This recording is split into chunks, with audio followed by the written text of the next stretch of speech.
Justin, welcome to the Fiduciary U Podcast. I am super excited for you to be on the show today. Thanks, Josh. I'm very, very happy to be here and very excited to have the conversation with you here. We're going to spend time talking about we're kind of kindred spirits with Venrollment and Fiduciary and then this kind of fintech game for advisors.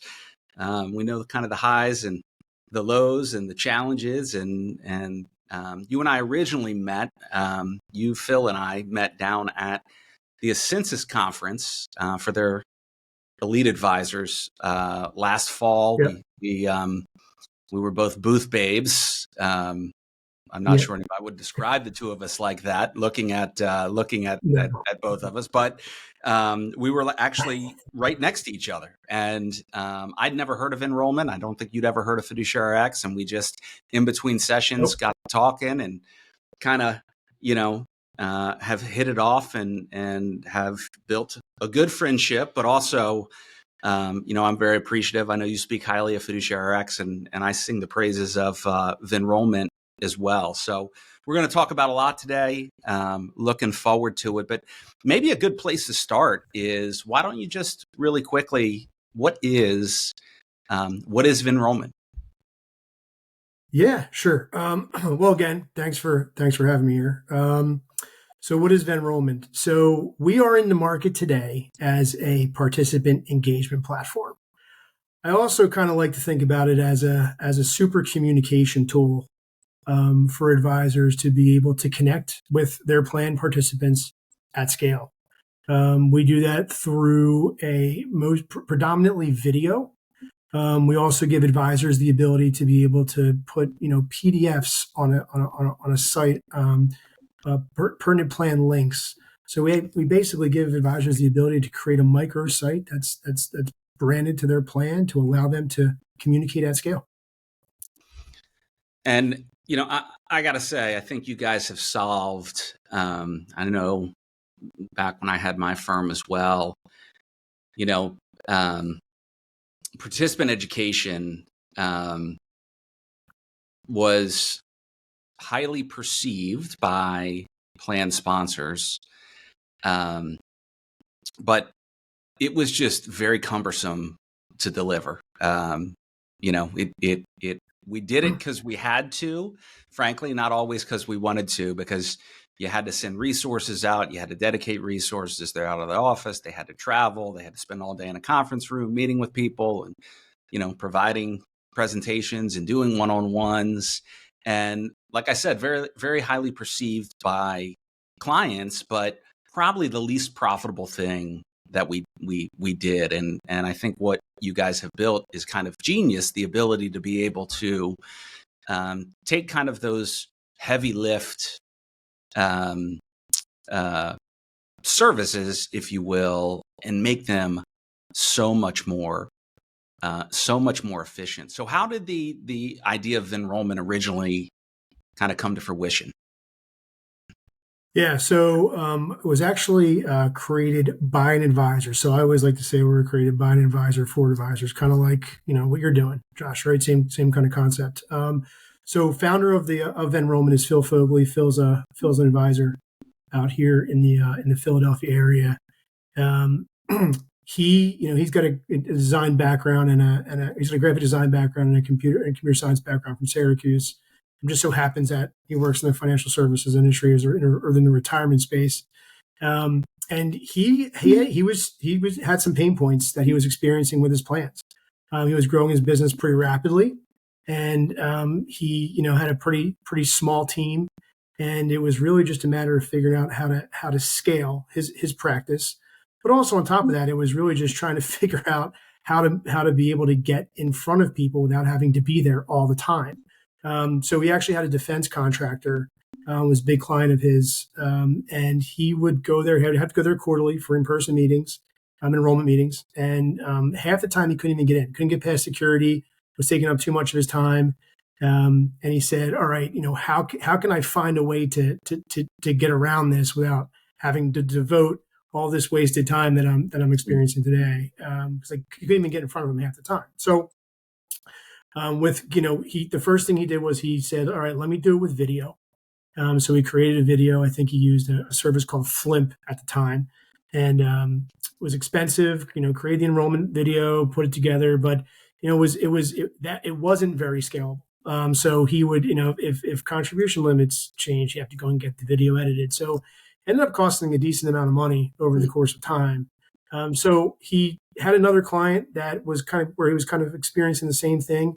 And he said to himself, all right, how can I do this at scale? So given his background, he said, let me just create a video. Let me throw some software around it. There's only so many variables in the retirement plan space. And when, in terms of putting together a plan, although we our viewpoint has changed on that now, given that we've been doing this for a few years, but only so many variables. So he spun up the software, spun up a video, and that was kind of the birth of enrollment. And now that's obviously changed a lot. We went from being just a video to now being a whole platform. So we're obviously giving you the ability to create an explainer video that's core to the product that, lets you walk, that gives you the ability to walk all of your plans through all the provisions of their plans as a customized video. And then in conjunction with that, as you mentioned, we do have education content in there now. It's white labeled, it's branded to the plan. Can put all the pertinent information related to the plan in one spot. And then you can also put your own content up there. So that's kind of how it birthed, and that's kind of like the maturation process of where we are today. Necessity is the mother of invention. It's funny being in the Mid-Atlantic. Right. I had a number of defense contractor clients as well, and it's interesting that was kind of the pilot or the use case, because it is hard. A lot of times those employees actually aren't on site they're not at the corporate office. They're actually on site at a client. And so trying to corral everybody and get everybody to kind of be there is really, really tough. So it's just interesting, having worked with those types of companies. I know the challenges that presented. And so where and then I assume that Phil was kind of like, well, if I'm having this issue, then other advisors are having this issue. Like, where did the idea to say, hey, instead of just using this for myself, like, I'm going to turn this into a product for other advisors? How'd that come about? Yeah, sure. So I think he kind of thought about that right off the bat. It was, okay, let me create this for myself. And like you said, if it works for just me, then I'm going to have a really expensive tool that I'll be able to utilize in the market. But if not, then I'm going to have something that could be valuable to a lot of advisors in the industry. So we went out there and he got some feelers, he got some interest. We had a couple early partnerships that really kind of helped drive it, help us get interest in the market. And it kind of just built up organically that way. The company we were LLC in 2017. Took a couple of years to really build it and kind of get a feel for and get some product market fit, as you know as well. Yeah. And then let's call it early 2020. Call it early 2021. Yeah, I don't know where time goes here. Came on and Phil kind of just we did a one big enhancement to the platform, and then once that happened, got a pretty big contract with a rare keeper. And then it was, it's time to that was kind of affirmation that there was right. A place in the market for us. I mean, I bet COVID I bet COVID in some ways helped you guys, just because of the lack of ability to kind of get in. Even if you wanted to do in-person education, you couldn't do it. Yeah. No, COVID definitely helped with that, hands down. So there was definitely some things that fell our way with COVID, as tough as that sounds. But COVID definitely helped, because it was finding time to do in persons and finding time to educate was always difficult. But then when you literally couldn't do it in person, then there was really no other way to do it than through Zoom meetings and things of that nature. So that really helped us carve out another layer of value in the market as a result of the constraints that COVID put on it. So, and then, I mean, you run day to day. at Venrollment. So Yeah. what's kind of like, what's been your kind of career arc? Where'd you kind of come from? Yeah. So I am not from the retirement space. I have a traditional capital markets background, so did some banking stuff for most of my career. And I'm not a retirement advisor, and I'll never try to pretend that I am or was. But when I looked at Venrollment right off the bat, just having some, just being a person, had a retirement plan, being a participant, I looked at it and said, man, I didn't even know there was an advisor, to be honest. I just thought my advisor was Fidelity.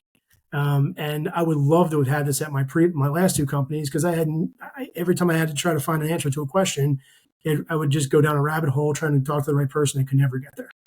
So when I looked at that, I was like, wow, this is pretty awesome. So that's kind of how the whole thing consummated. Here I am. So came over in early 2022. So I've been here for about about 2 years now. So it's been fun. That's awesome.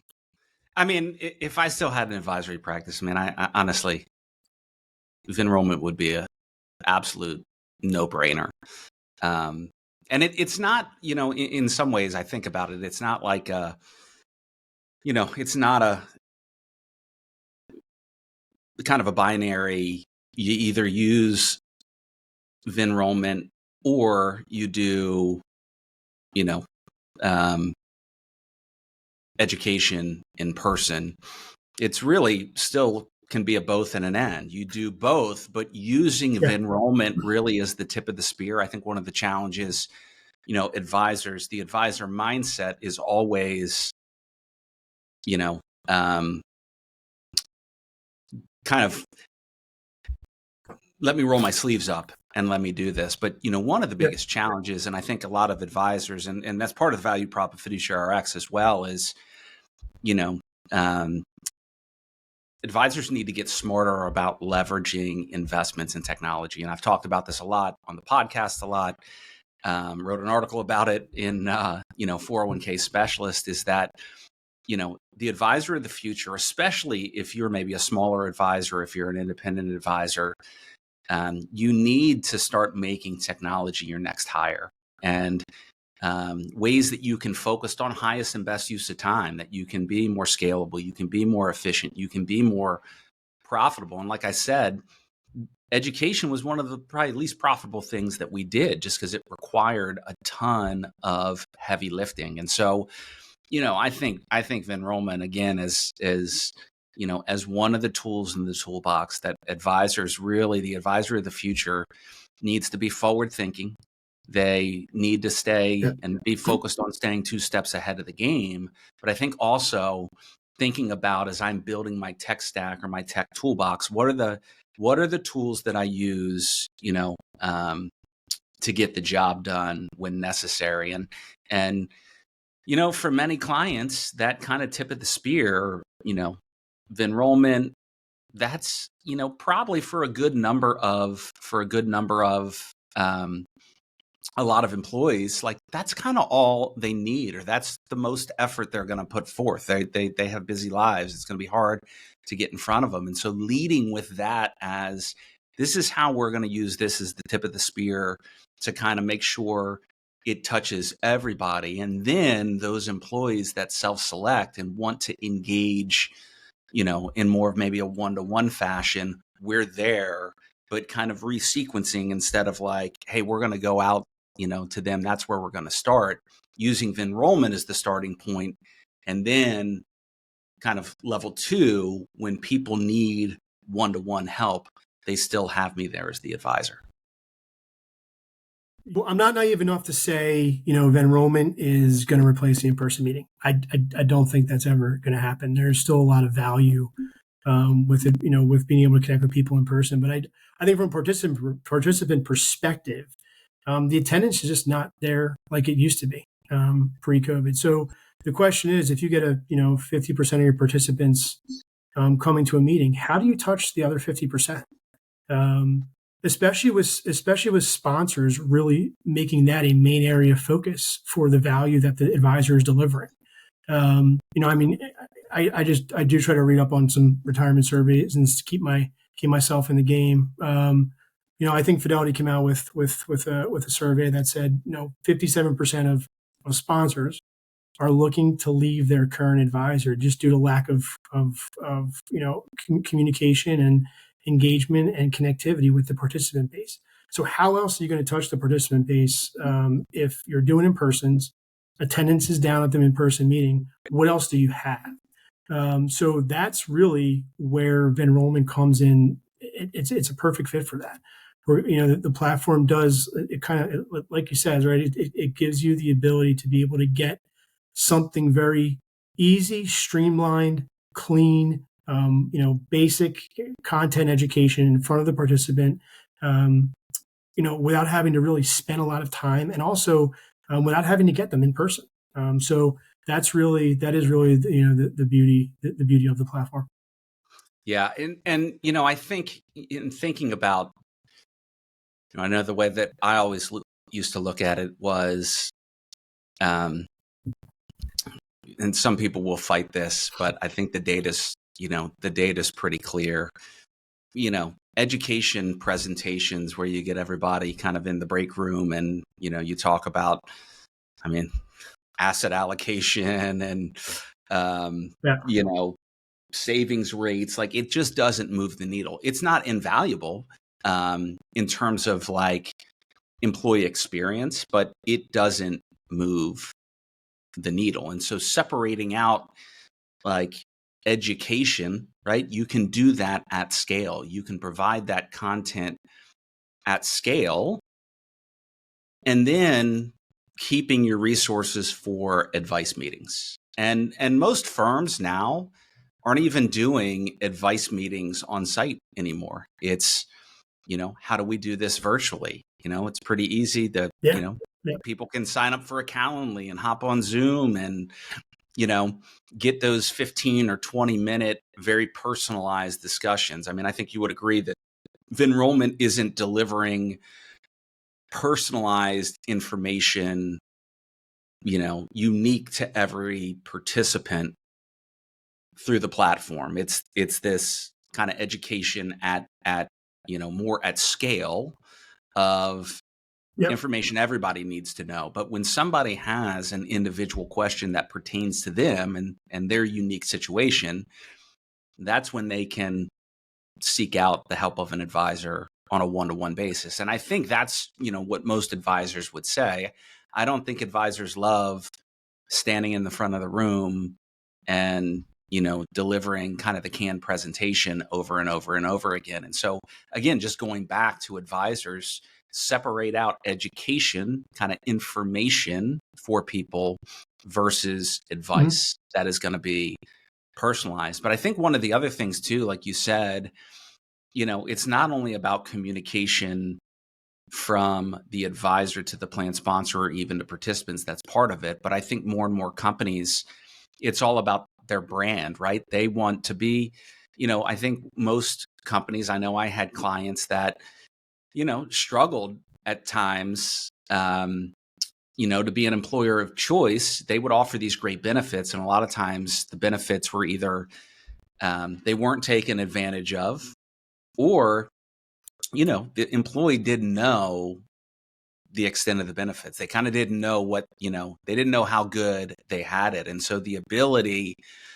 to deliver a branded experience on a plan by plan basis, I think that's a really big win there as well. Going to the plan sponsors saying, and I think this is a winning pitch, we're going to put your benefits brand front and center in front of your people. And I think, have you seen just in terms of that, is that something that is highly valued by plan sponsors, the fact that they're kind of front and center, not some third party?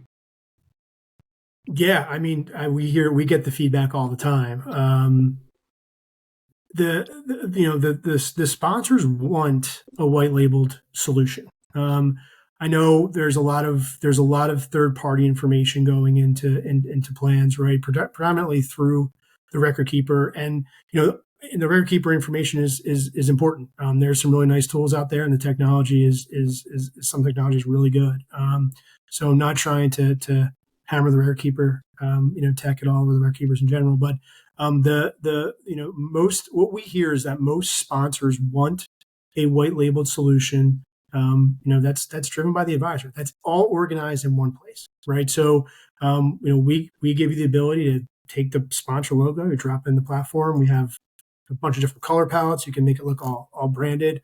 But that's really what we hear from our advisor base that the sponsor wants. They want a white labeled solution, a place that has their logo on it. Some even in some cases, some will even, I've been on calls with some sponsors where advisors have looped me in, where they have said, hey, I've actually been looking for something like this for a long time. So it's amazing that that we're actually getting it through our advisor. And, jokingly saying, hey, I'm going to actually kind of say that I helped drive this and get it here because this is, it's got our logo on it. It's really showing me, it's the sponsor saying, hey, look what I've kind of helped. I'm giving this solution to you to make it easy to find, all the information around your plan, get you some education, put everything in one spot, and make it easy for you to get involved with the plan. But on top of that, I want to, kind of let you know that I had a lot to do with it because of how clean and how good it looks. Yeah. The real secret is, you can be a hero to clients by helping them be a hero to their people or, to the people they report to, right? Hey, look at this great job I did bringing in the solution and what it offers. And, at the end of the day, if you make your clients a hero, either that's, the people you deal with internally, so they're, looked upon with kind of respect, or they get a nice pat on the back, from their manager, or you make the company a hero to their people. That's one of the things that I always was trying to focus on is how do I make, my committee, how do I make my client a hero to their people? It's a winning solution. And I think for advisors as well, I just think what you said earlier, it's the first time I'd heard you say that, which I thought was really interesting, was when you first met with Phil and you started to see the product, you're like, I didn't even know there was an advisor to my plan. I thought it was Fidelity.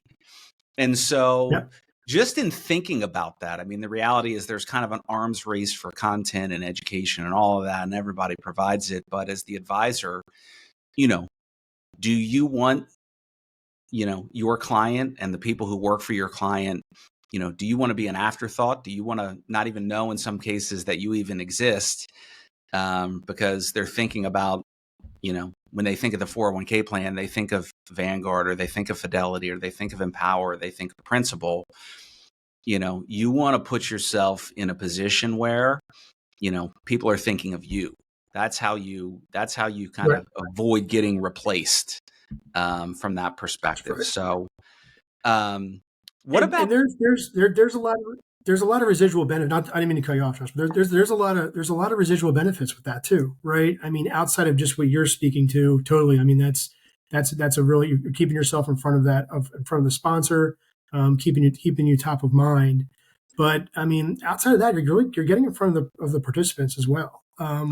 We've had advisors say, hey, I've gotten referrals from participants because they actually knew who I was. My face was, we give you the ability to also drop in your own custom video content in there. So we're always saying, hey, at a minimum, you have our platform, which is powerful. But if you can just get your face, get your name, get your brand out there in a quick video, drop it on our platform and kind of have that front and center, goes a long way. I mean, we've gotten feedback from advisors saying, hey, I've gotten referrals to the platform just because saw my face, saw my name, we connected. You can actually schedule a meeting directly with the advisor right to the platform as well. So got referrals that way. And then on the cross-sell, you had mentioned this earlier, just advice meetings.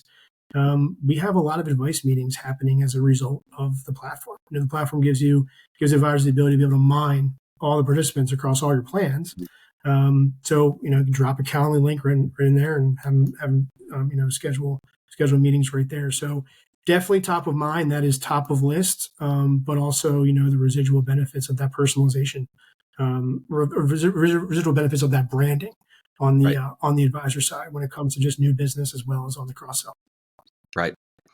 I know one of the things you've mentioned before, maybe talk a little bit about this, is just kind of the small plan market or the micro market, most likely where, you're not going to be able to charge, the same level of advisory fees. Like, how does Venrollment enable advisors to kind of target the small market and to do so profitably? That's really the key. It's how do you do it profitably?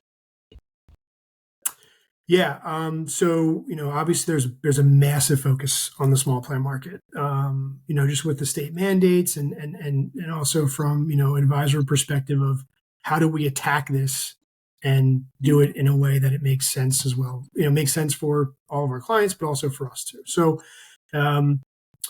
there's the one gap that we're hearing is, hey, I know I can go out and sell it and I can use a PEP or I can come up with my own mid-market, my small market product.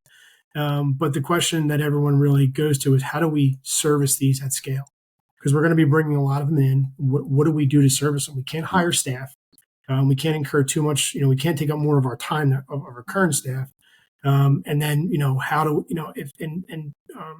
how are we going to scale it with just the people that we have? So, Venrollment's a real nice solution for that, right? Where we give you the ability to, again, you're going to be able to create this platform that's going to have it's going to be white labeled. It's going to have all the provisions in there and, all the education, that you want to be able to either use our education or upload your own education. And you can just do it right in one platform and kind of say, hey, as part of our offering, we're going to give you, we're going to help, put the plan together, but we're also going to give you this service tool that's going to, help your participants get educated on everything. And we'll keep them up to date with content and education. So it's become, we've had a lot of conversations now about, how we can be a void, how we can fill that void, right? That pain point of how do we scale this? How do we service it? In some cases, there's advisors who are talking about just kind of incorporating it into the offering. There's been some conversations about coming up with different sort of fixed packages to be able to incorporate, fixed cost packages to be able to incorporate us in there. So it's a real economical way to be able to, go out there and help service those plans without having to bring on a lot more fixed costs internally. Right. Yeah. Anything you can do as an advisor, right? The goal isn't to do 10 things, 10 of the same things 10 times over, right? It's to do it once, right, and then use it many times. And so, like, yes, instead of creating scalability, Josh, it's all about scale. Yeah. It's all about scalability, and growth and scalability aren't the same thing. Like, you can grow, but if every time you grow, you bring on X number of clients, like, oh, now I got to go hire another enrollment specialist or education specialist. Yep. You got to find those people. You got to convince them to come work with you. You got to pay them. You got to train them. You got to manage them. And so, yep. I really see this as kind of I see it as a way to differentiate. I see it as a way to deliver service at scale. You mentioned kind of that small plan market. I'm hearing from more and more advisors that have started to really go after the startup plan market and doing it at a, hey, we're going to charge you $5,000, $6,000 a year, and this is what you're going to get. And just whether it be because of mandates or, there's a lot of, I know a number of advisors who have run a ton of success doing that. And that's all well and good. I mean, a $5,000 to $6,000 a year fee could either be wildly unprofitable or wildly profitable, depending upon how you scope out service delivery. And I can tell you, it'll be wildly unprofitable if you're making $5,000 a year and now you got to send somebody out on site for a day or 2 days to do education. So it seems to me that that's really kind of a no-brainer from that perspective, is incorporating this as kind of a deliverable, to kind of, to be able to meet that market or to be able to add value, maybe when, your fees are, lower than you want to be. The worst thing you can do is, to give a lot of kind of to over service smaller revenue clients. You're going to suck up your profitability Yep. in a heartbeat. So that's interesting with kind of the small plan market. I hadn't really thought about that, but being able to kind of deliver this. And the nice thing is, I think about it too, the small, like the startup market is an example. What's nice about that is, and why I think there's, more and more opportunities, certainly driven by mandates and whatnot, but you don't have to dislodge another advisor in the startup plan market, right? They don't have a plan. They don't know what the experience looks like. They don't know if it's good or bad. They haven't worked, they don't have another advisor that they've worked with, or that you got to go through the long sales cycle to try to dislodge and undo relationships. And so if I was going after that market, I think Venrollment absolutely would be in the toolbox. And just, and I know kind of, maybe I don't want to put you on the spot too much, but like, how do you guys do pricing? Is it like per plan pricing? Are there blocks of plans? What's kind of the range? And feel free to say, I'll take a pass on it. But like, what do you see as kind of like the range per plan, that it costs to deliver Venrollment? Yeah, so I would say it's a complicated question.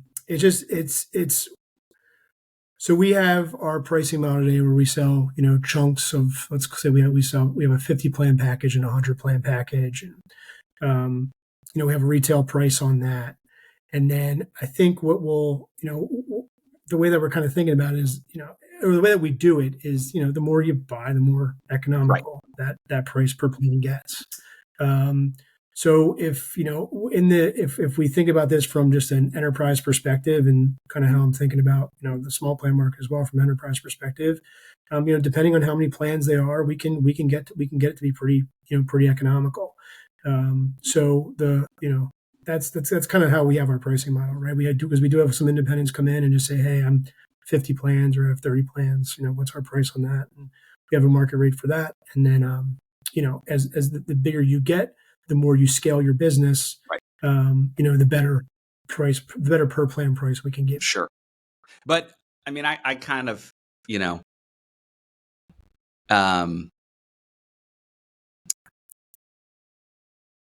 I wouldn't think, I want to kind of walk a fine line here, but I think advisors should reach out from just to find the cost. When you really break it down on a per plan basis, it's not much. It's not more than, I would say, the average advisor, kind of what their hourly rate is. It might be an hour, 2 hours at most. Think about how much time you spend. And that's what I mean when you really start to think about, and not the kind of the enterprise where maybe they're bringing on thousands of plans. But if I have 30 plans or 40 plans, I'm telling you the cost to license it is not much. I guarantee you're spending way more money of your time trying to educate participants than being able to leverage a technology platform to do it. Guaranteed. Yeah. I agree with that. And I'm glad you feel that way as well. So, I mean, if you I will throw the numbers out there, right? So if you're just an advisor and you just come off you call us out of the blue and you say, hey, I want to buy a 50 plan package, you're looking at about $90 a plan, right? That's for the year. So, for the year. I don't know, for the year, right? So, so that's, it's $90 a plan for, you're looking at $4,500 for 50 plans. So, you have the advisor experience here, right? So, how many hours is $90?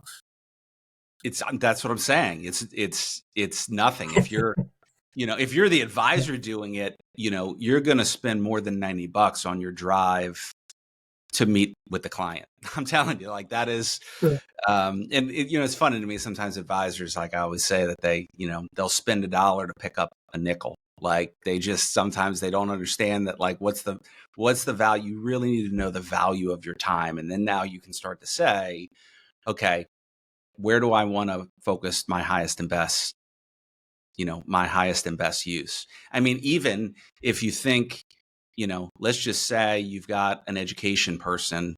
I'm just doing some back of the math here. Let's say you're paying that person, I don't know, on the low end, probably $30 an hour. On the high end, you're probably paying them more like, I don't know, $50 an hour, $60 an hour, depending upon that doesn't even factor in, benefits and overhead and technology. We used to use probably somewhere around a factor of I would say, I don't know, 20%, 25%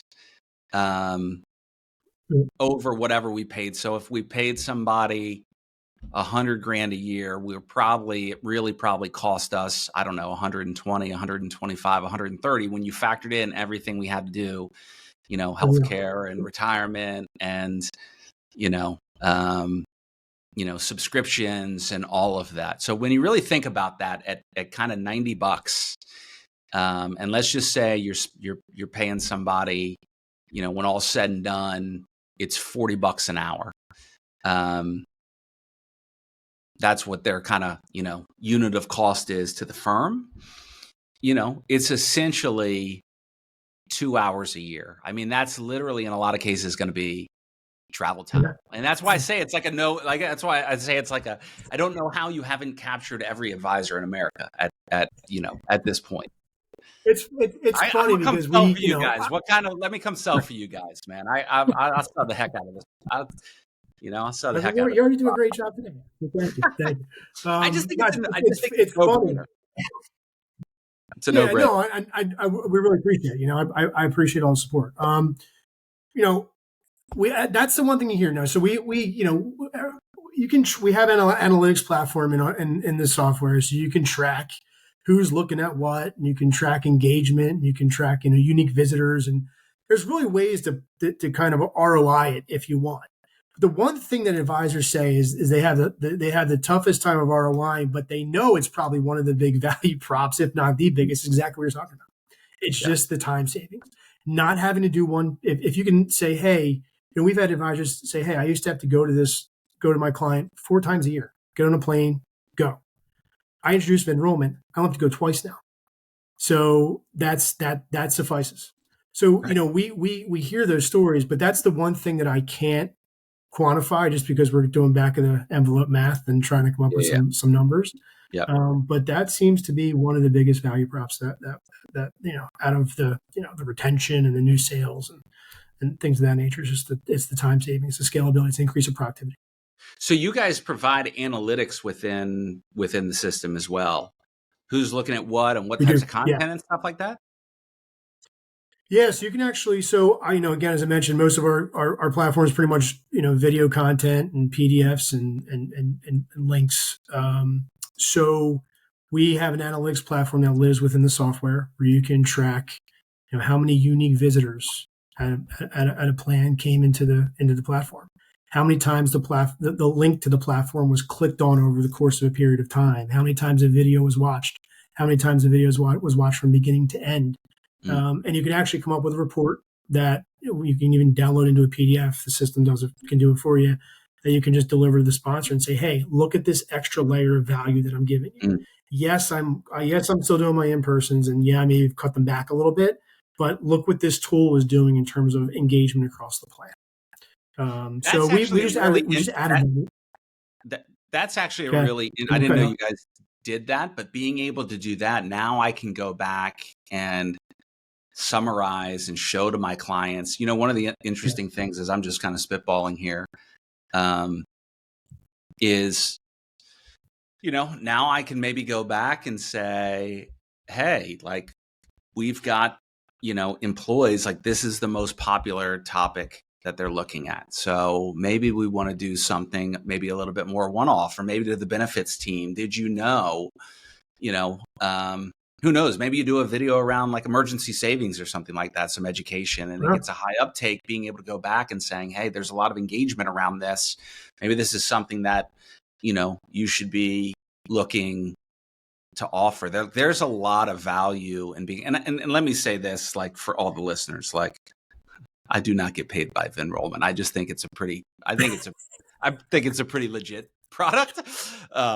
So yeah, maybe I should point that out. There's no economic benefit that I get, but I do know that if I was still an advisor, like this would be one of the tools in the toolbox. And you may have some clients where maybe there's not a lot of maybe there's not a ton of engagement, and if that's the case, like the plan's not any worse off for it, or you don't have to go back and show kind of the analytics. You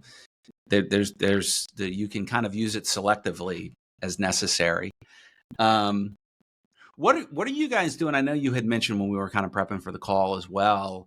Obviously, Venrollment's focused on retirement, but kind of what's the bigger vision? Like, it sounds like you guys are starting to work on maybe on the health benefit side as well, or that's kind of on your roadmap. Like, where do you see Venrollment going from here? Yeah. So, we're obviously focused on retirement. That's the bread and butter. That's the baby right now. But the vision for the company is really to create a platform that is going to be a one-stop shop for a summary of all your benefits. So that with staying within that vision, the next thing for us is healthcare benefits. So medical, dental, vision, and short-term, long-term disability, life, and other ancillary. So we are in the in the late stages of working to get that product out. And the goal is to have something, really commercial in the market by the end of Q1, early Q2 at the latest. So that is the next step. Everything just in one place. That's going to be really easy for employees just to open up and be able to find anything they need. How would that work? Let's say,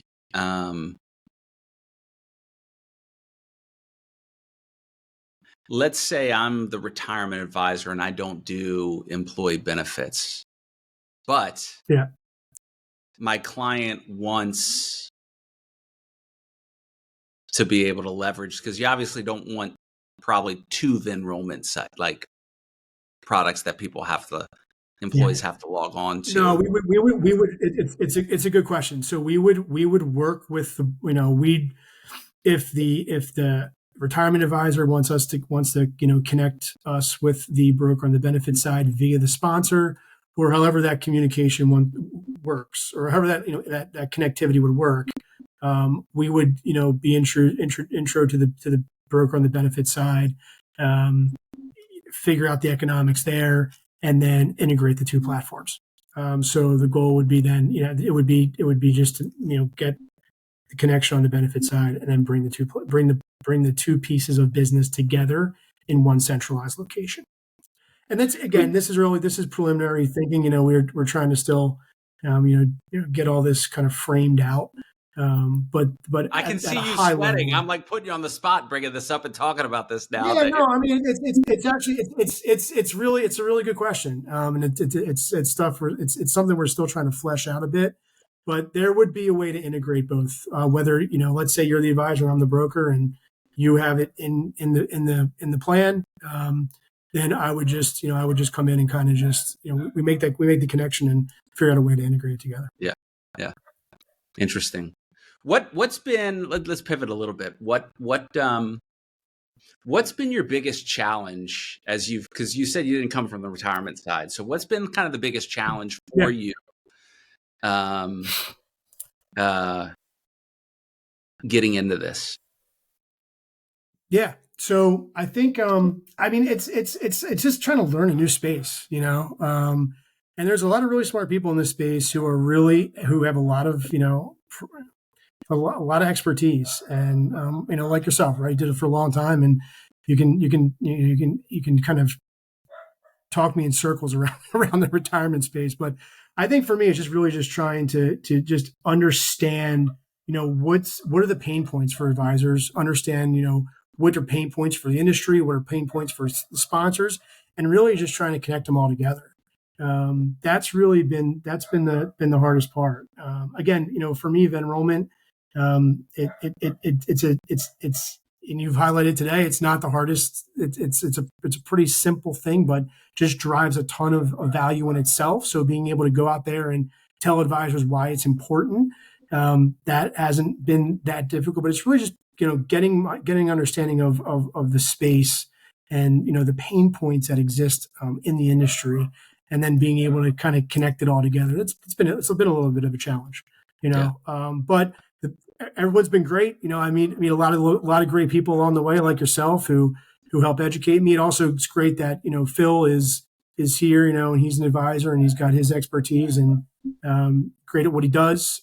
So that's also been a really having him as a support system has been great as well. So it's still every day just trying to get up and just trying to be able to connect it all. Fun though, having a good time. It is interesting. Like, the concept is simple, but the implementation is complex. It's funny, when I was an advisor, a lot of times I'd be like, why couldn't this tool do this? Or why couldn't this tool do that? And I don't think I had a full appreciation for now being kind of on the other side. And, there's certain things that seem like they should be easy to do that technically are just more challenging, than you think they are. And so it's given me actually a much greater kind of appreciation. Now, I've really tried to focus on, and to be honest with you, I think that's part of the advantage of newer solutions like you have, or like I've built, is we don't have a lot of the technical debt that some, tools that have been around for 10, 15, 20 years have been, which makes it much more kind of complex, why things can't be done.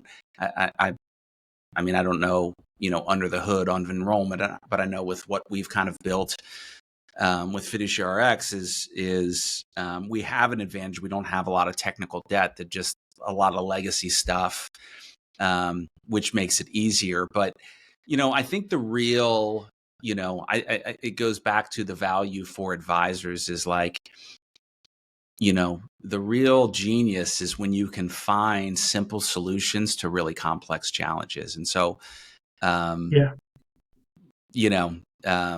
that's, I think, one of the things I appreciate about what you guys have built is I lived the life. I knew how complex and cumbersome it was.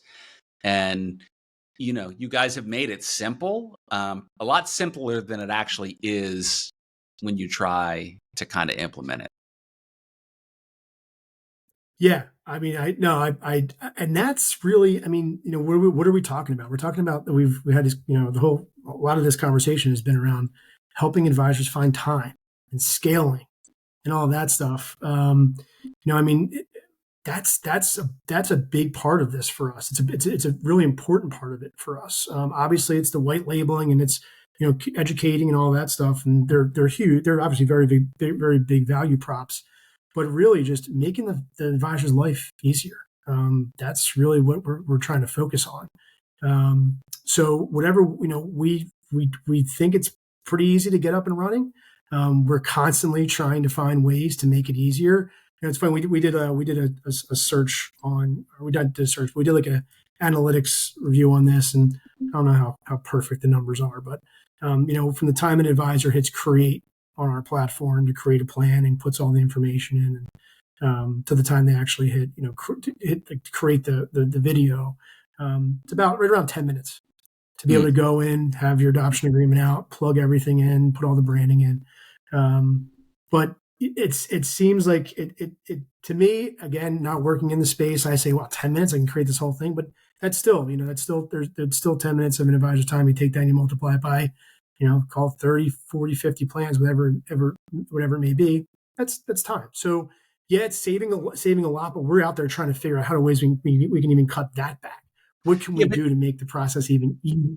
So, well, let me ask you this: like, does the advisor need to do it, or could a staff member do it? oh no, I mean most staff members do it. But but they're not. You could probably hire. You could probably hire an intern if you give them the info and that they could deploy it. That's another thing I would just say for advisors, like whatever your hourly rate is, I don't know, $100 an hour, 150, 200, $500 an hour. Like, don't spend 10 minutes doing like data entry. Figure out how to free, like if that's your hourly, there's a reason why. It's because, you need to focus on kind of highest best use of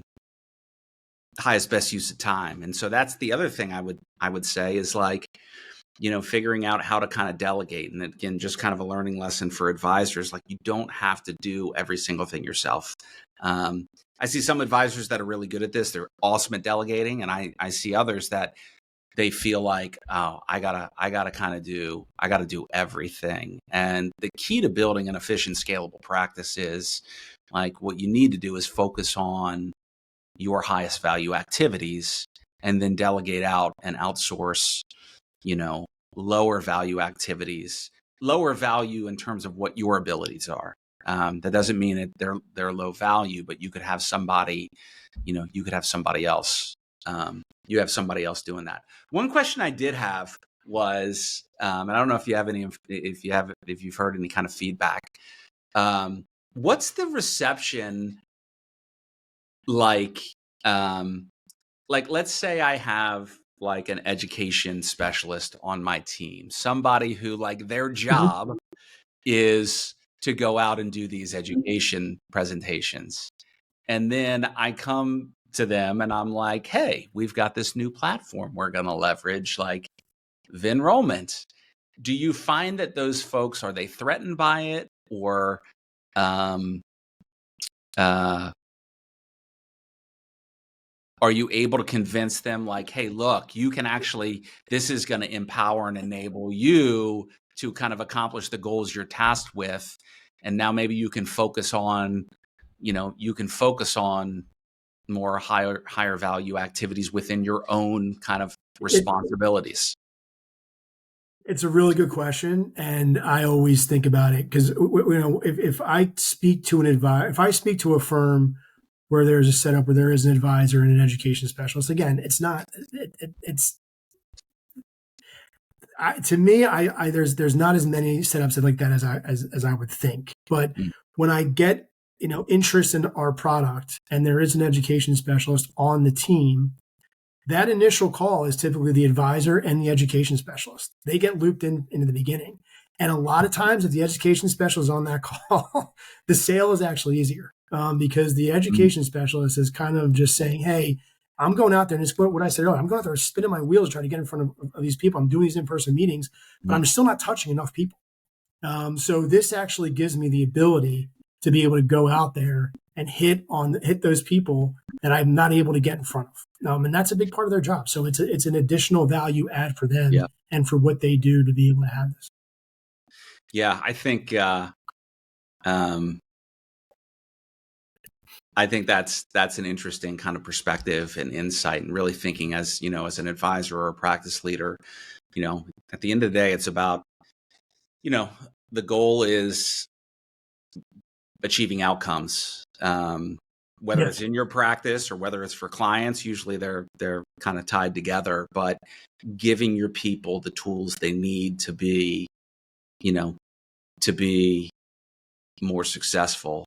I'd imagine you get some people who feel pretty threatened. I mean, it's interesting. I was having a call with an advisor. This was a number of months ago when we kind of rolled out our meeting minutes tool, and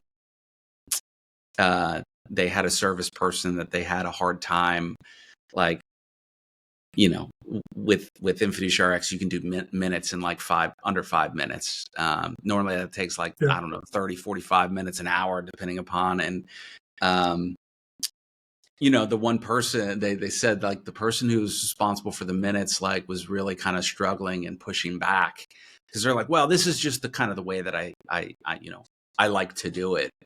And it was just interesting to me, as I was kind of having the conversation. So I'm like, okay, so that person wants to spend an hour of their time doing something that you could give them the ability to do in 5 minutes. And I was like, don't you find that interesting? Yeah. And it just, it was kind of like just one of those things. Sometimes you really, you have to get people, you have to help people kind of like get on board and see how they can do things better, easier. You got to kind of make them a champion, you gotta make that enrollment specialist a champion. This isn't a threat. This is actually a value add, for you. Imagine all the things, higher value things you could be doing, or more impactful things you could be doing, if you didn't have to spend your time doing this. I mean, that was kind of my pitch, is like, imagine what this person could be doing if they were, instead of spending an hour on something, they could do it in 5 minutes. Well, now they could take those other 55 minutes and imagine the impact that it could have. So I think that's just from an advisor mindset. My advice to advisors is really thinking about, investing in technology. And obviously Justin and I, we have a dog in this fight because it's what we do now. But, looking at technology as an investment, not an expense, but then, really making sure that if you're going to invest in technology, whoever's platform or product it is, it's got to get built into the workflow. If it's just kind of a nice to have, or it's not built into the workflow, it's not going to get, it's not going to get utilized. So, all right. So I normally wrap these up. I've really enjoyed, like I said, I feel kindredness to you, just because from the first time we met, we were sharing war stories, and and I can't, every time we talked, it was like, oh my gosh, I'm dealing with the same thing. But I think what you've done with enrollment is pretty awesome. And I always like to see, colleagues, friends, kindred spirits, other people doing fintech. I love to see them be successful, and I love to learn from them. And I can say that over the past, year or so of knowing you, like, I've always walked away from our conversations being like, oh, that's a really, really good idea. So let me ask you this. Having done this now, and meeting and working with a ton of advisors, like, when it comes to educating employees, like, what's your single best piece of advice for advisors that have that as part of part of that value prop? What's the biggest lesson that you feel like give them when it comes to that? When it comes to educating the employee base at the plans. Yep. Yeah, it can't be used Venrollment. But just what? Yeah, no, I'm with you. I think it's really getting content, stepping out. Obviously, technology in general, right? I still believe that a lot of advisors today, and you and I have these conversations all the time, have not embraced technology as much as they should have. So really leveraging technology to be able to get content in front of the participants, even if it's just recorded content of just, using video, using different means to be able to get content in front of the participants at a regular cadence. So I just think that's really, that's been something that a lot of advisors just don't do. That I would recommend them doing. You're just trying to get content in front of the employees. It's not there. Awesome. So, well, where can people go to learn more about, be connected with you, connect with Phil, learn about Venrollment? Like, where's the best place for people to find you? Sure. So you can go to our website, which is www.venrollment.com. It's we just redid our website, so it's all new and nice and clean, and all rebranded now. So you can go there. You can find information about the product. You can find our contact information. You can reach out to us. Happy to set up a call, do whatever it is that you'd like for us to be able to really connect with you and talk about the product more. So that's the best place to do it. Awesome. Well, Justin, it's been a blast. Thanks for coming on the show. Josh, thanks so much. Really appreciate it.